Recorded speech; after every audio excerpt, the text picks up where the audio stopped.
ભારતની ટીમે ફરી એકવાર શ્રીલંકાને 7 વિકેટે હરાવીને 3 મેચની T20 સિરીઝમાં સૂર્યકુમાર યાદવના કેપ્ટન્સીમાં શ્રીલંકાને 3 મેચની સિરીઝમાંથી 2 મેચ જીતીને સિરીઝ પોતાના નામે ભારતે કરી લીધી છે।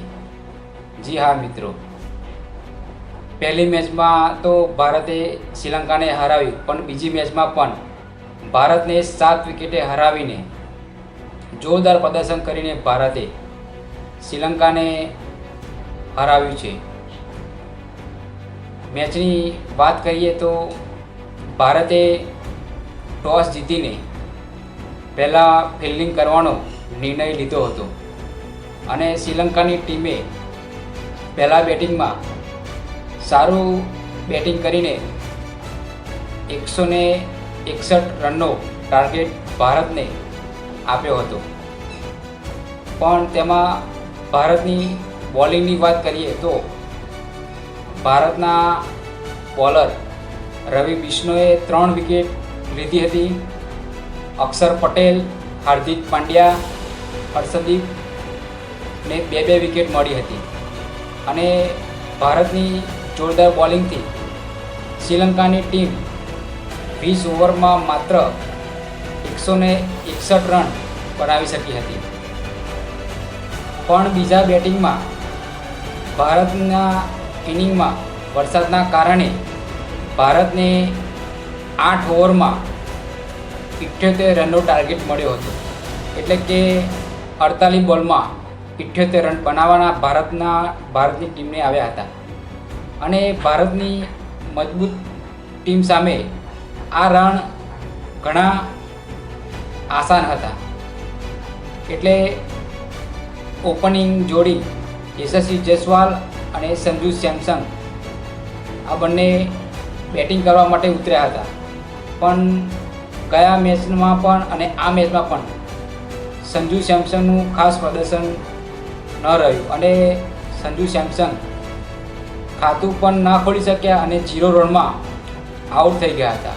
અને ત્યાર પછી ભારતના નવા કેપ્ટન સૂર્યકુમાર યાદવ જોરદાર બેટિંગ કર્યું હતું અને યશસ્વી જયસ્વાલ અને સૂર્યકુમાર યાદવ આ બંને પાર્ટનરશિપ જોરદાર કરી હતી અને ભારતના સ્કોરને આગળ લઈ ગયા હતા। યશસ્વી જયસ્વાલે વિસ્ફોટક બેટિંગ કર્યું, 15 બોલમાં 30 રન માર્યા અને સૂર્યકુમાર યાદવે 12 બોલમાં 26 રન મારીને ભારતની જીતથી નજીક પહોંચી ગયું હતું અને બાકી રહેલું કામ આપણા ભારતના ઓલરાઉન્ડર ગણવામાં આવતા હાર્દિક પાંડ્યાએ પૂરું કરી નાખ્યું હતું। હાર્દિક પાંડ્યાએ જોરદાર બેટિંગ કર્યું અને આ મેચમાં હાર્દિક પાંડ્યાના બેટથી શક્તિ પ્રદર્શન જોવા મળ્યું।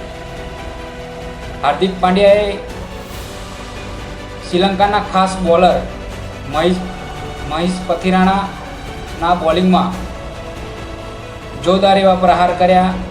2 બોલમાં હાર્દિક પાંડ્યાએ 2 ચોક્કા માર્યા અને હાર્દિક પાંડ્યાએ એક નાનકડી પારી રમી હતી અને હાર્દિક પાંડ્યાએ 9 બોલમાં હાર્દિક પાંડ્યાએ 22 રન ફટકારી દીધા હતા અને તેમાં 2 ચોક્કા પણ માર્યા હતા અને હાર્દિક પાંડ્યાએ જબરદસ્ત રીતે આ મેચને ફિનિશ કરી ભારતને જીત અપાવી હતી અને આગામી મેચ ભારતની શ્રીલંકા સામે 30 તારીખે રમાવાની છે।